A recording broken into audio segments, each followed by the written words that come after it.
उर्दू ज़बान की 5वीं किताब में मैंने पिछली वीडियो में सबक नंबर 43 तक पढ़ा चुका, ठीक है, 43 तक पढ़ा दिया है। इंशाल्लाह आज की वीडियो में सबक नंबर 44 पढ़ेंगे। और वीडियो को शुरू करने से पहले अगर आप चैनल पर नए हैं तो चैनल ज़रूर सब्सक्राइब कर लें, शेयर कर दें, लाइक कर दें। तो चलिए शुरू करते हैं। बिस्मिल्लाहिर्रहमानिर्रहीम। हवासे खमसा। हवास के वसीले से हैवानात को अपने जिस्म की हालत और खारजी अशिया की मौजूदगी का इल्म हासिल होता है, लेकिन तमाम हैवानात में यकसा तादाद हवास की नहीं पाई जाती। जिनके जिस्म की साख्त सादा और आज़ा कम है, उनमें हवास भी कम है।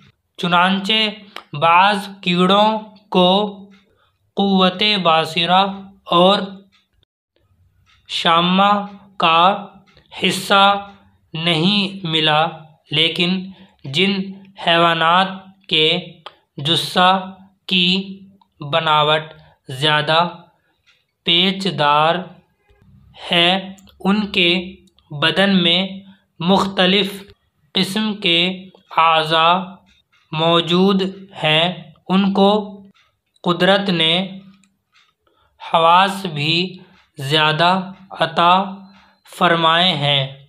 ज़्यादा से ज़्यादा तादाद हवास की 5 हैं, यानी शाम्मा, बासिरा, सामिया, लामिसा, ज़ाइक़ा।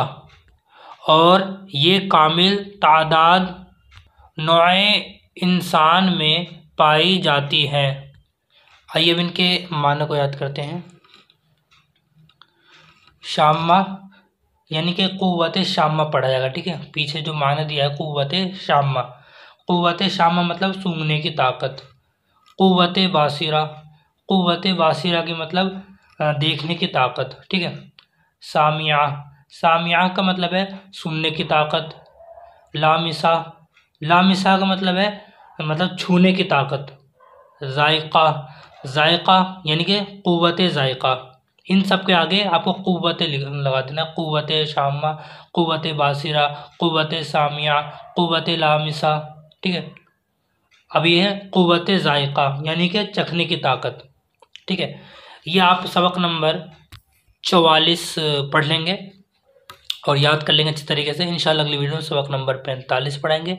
तब तक के लिए अस्सलामु अलैकुम व रहमतुल्लाहि व बरकातुहू।